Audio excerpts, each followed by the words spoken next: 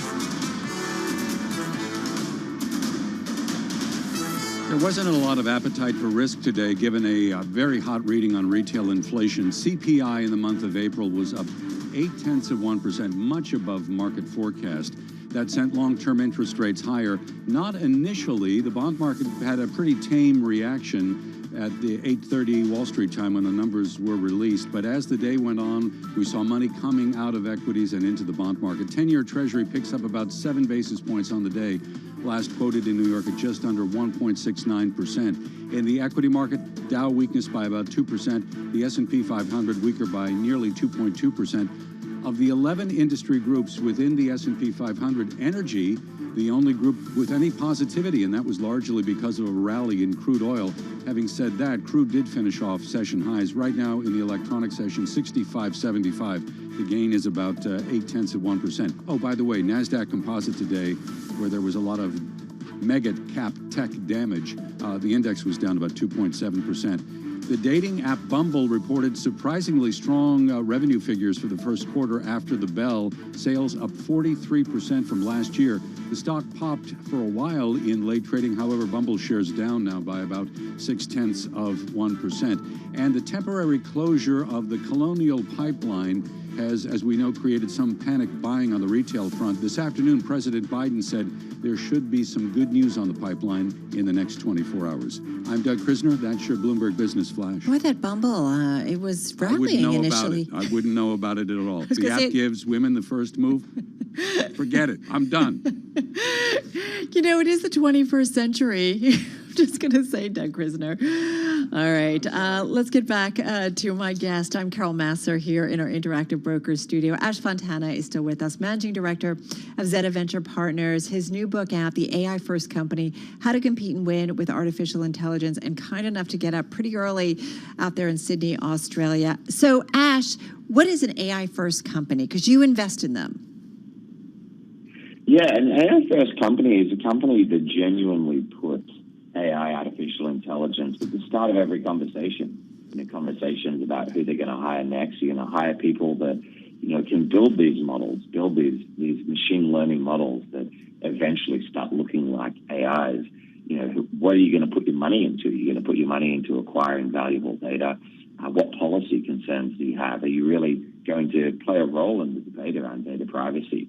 AI First companies really put these conversations first so that they can genuinely build this stuff rather than try to sprinkle it on top later. So are these the companies, so help me out here, are these the companies who are creating the AI infrastructure, the AI algorithms? Because it sounds like we are moving increasingly to a world where, every company, just like retail became kind of a digital e-commerce company, had to adopt some kind of digital strategy. We saw that a lot in the pandemic, or companies in general. Are we moving towards a world where every company is going to have some type of AI strategy or AI first strategy? Yeah, I really think we are. The way you put it there, I think is how I would put it. And that is, all software will eventually become intelligent.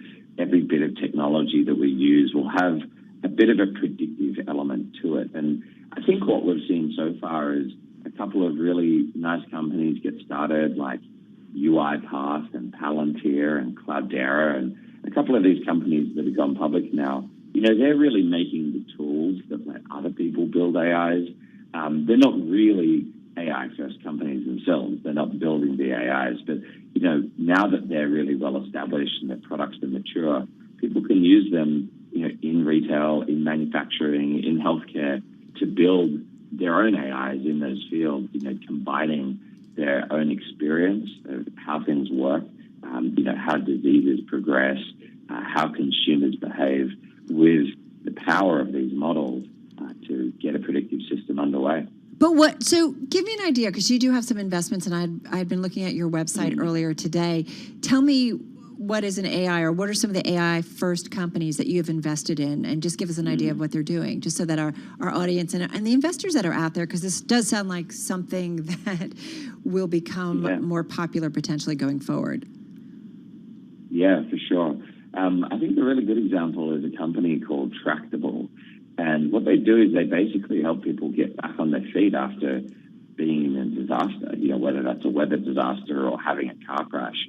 And the way they do that is they analyze images. So you have a little fender bender on the way to work, you take a photo, and they can analyze that photo and make a decision, almost on the spot about whether your car is going to be repaired or whether it's a write-off. And that just gets the money in your account more quickly. It gets you back on the road more quickly. And it, for the insurance company, makes the cost of processing that claim a lot lower.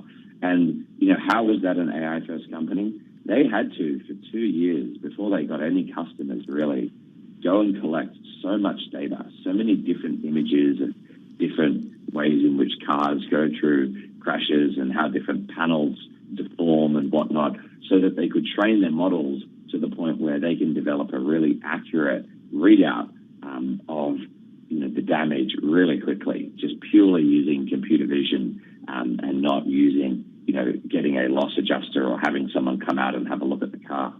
How much is that being used by the insurance industry, the auto industry, at this point? Yeah, it's being used today by major insurers all around the world to make decisions every day. And then, you can see how it could soon be used for other purposes. If you're in a hailstorm and your roof gets damaged, well, they can take a photo from space or from a drone and then analyze that photo and quickly give you an assessment of the damage and process your claim.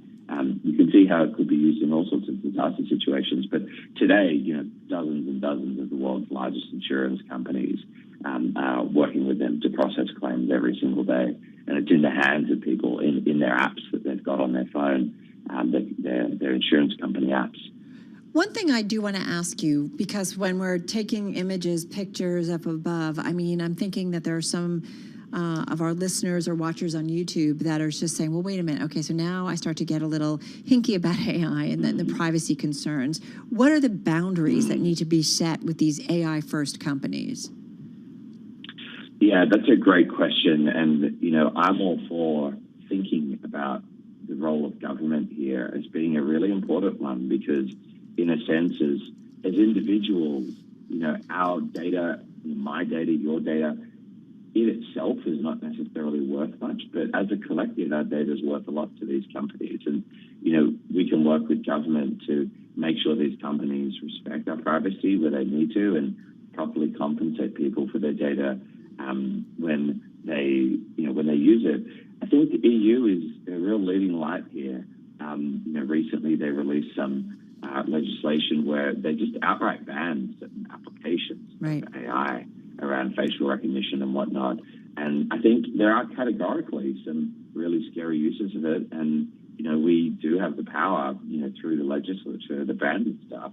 But, besides a couple of sort of very clear cases, it's a more marginal consideration. And, I think having better standards for auditing, being more upfront about what data we're using, with the cookie stuff that's hit the news today, I think that's a really good approach. But, looking to the EU and what they're doing, I think is an indication of what government can do. Well, look forward to having you back, and maybe at a time where you don't have to get up so early, because I do think this is an interesting area and certainly one that continues to develop and really be a part of our world more broadly. Ash, thank you so much. Ash Fontana, Managing Director of Zeta, his book, The AI First Company, How to Compete and Win with Artificial Intelligence, joining us on the phone from Sydney, Australia. Quite a day, certainly one where there was risk off and concerns about inflation. We'll see what Thursday holds for us. We'll get another read on inflation, producer price index, that will come your way tomorrow. For the whole Bloomberg Business Week team, have a good and safe evening. I'm Carol Masser. This is Bloomberg.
innovation, money, and power collide in Silicon Valley and beyond. This is Bloomberg Technology with Emily Chang.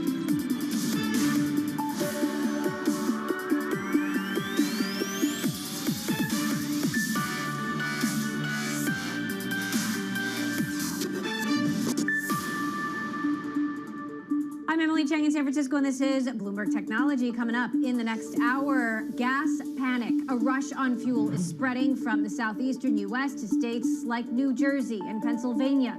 This after hackers knocked the Colonial Pipeline out of service last week. We'll have the latest. Plus, Bitwise launches the first crypto industry ETF. We'll talk about investor demand for crypto exposure with CIO Matt Hogan. And free beer, transportation, gift cards. They're just some of the incentives being offered by cities and states to get more people vaccinated. Will the perks work? We'll discuss. All those stories in a moment, but first, U.S. stocks tumbling the most since February after the latest CPI data showed inflation creeping upward. Bloomberg's Kriti Gupta has more on that and tech earnings that continue to roll out. Kriti, take it away. Well, Emily, let's just start big picture here. Selling across the board really accelerated by, you said it, that inflation scare. CPI data really spooking markets right at the pre-market and snowballing throughout the day. You can see right behind me the S&P 500 all the way to the semiconductors really taking hits. Semiconductors in particular saying some extra selling pressure, down 4.2%. Remember, they're already in correction territory, and that comes as we start to see bond yields get higher and higher. I do want to talk about some of those earnings stories, though, that you mentioned, because we are still seeing those valuation concerns come about, and those earnings stories are going to be crucial. Let's just kick it off here with Bumble shares in particular. Oh, well, let's rewind a little bit. The NASDAQ 100 on a 3-day time frame. Like I said, that selling is accelerating. Let's see if Thursday ends up being a turnaround Thursday story. But now let's go to those tech earnings. I do want to hit it off with Bumble because, like I said, you are seeing them beat revenue estimates on that reopening, saying that people are now socializing. Emily, looks like not enough, however, to boost the stock. Sonos, however, in the green after hours by a whopping 15%. This coming after they're hiking their forecast on really strong speaker sales. Who knew people were this into speakers? And lastly, Poshmark down 11%, dropping after their second quarter revenue outlook misses their midpoints. Not a great idea, or not a great time, I should say, to be missing your estimates when so many of these companies are beating them by a huge margin, Emily. All right, Kriti, thanks so much for that update. We are learning new details now about how the federal agency charged with protecting the nation's pipelines has and has not been working. It turns out the U.S. Transportation Security Administration's Pipeline Security Branch hasn't imposed any mandatory cybersecurity requirements since its creation in the wake of the September 11th terrorist attacks. That's even despite dire warnings from the intelligence community about vulnerability to hackers. Instead, they've relied on voluntary best practices and self-reporting by the industry to secure operations. Let's bring in Wendy Whitmore of Palo Alto Networks now to discuss more. So we're learning more about this Pipeline Security Agency. Wendy, just 6 full-time jobs as of 2018. Why wasn't this better staffed, and why wasn't this infrastructure better protected? Hi, Emily. Yeah, the reality is that cybersecurity is a team sport, right? So this part of the organization is one component that needs to continue to be strengthened, along with the focus on the reality that this is a problem we can no longer avoid, right? So we expect the organizations themselves to put in place the right technologies, many of which are continuing to improve on a daily basis. But ultimately, we're going to have to work together as a highly collaborative country and series of organizations in order to effectively combat against these types of attacks. Now, we're learning more about the mechanics of this hack itself. The Colonial Pipeline, they actually shut down the entire pipeline despite the attack being on the enterprise network. Why would they do that? Shouldn't those be separate? So they likely are very separate. We often see this when we work with organizations who have an operating technology or a SCADA environment, as well as a corporate environment. The concern is that oftentimes these malware operators, and in this case, ransomware attackers, will be able to successfully jump from the corporate environment into that operating environment, and that could ultimately cause some significant damage. So many times clients are forced to make a risk-based decision, weigh the pros and cons of determining how to continue business, while making sure that they don't remain susceptible to further damage. Now, Palo Alto Networks is actually quite familiar with the dark side, this group that has claimed responsibility. What can you tell us about them and how they work? Yeah, they're a pretty interesting group. So I would say right now they're extremely prolific. They're very busy. We see them in a number of cases that we're running today. They tend to be more aggressive than other actors. One of the things they do, though, is during that first period of 72 hours, they tend to be pretty quiet and they're not looking to engage and make contact with the victim environment. They're expecting that the client reaches out to them. So in one case we've got where we have a client who had successfully backed up their entire system. They didn't have any reason to reach out and potentially engage in dialogue.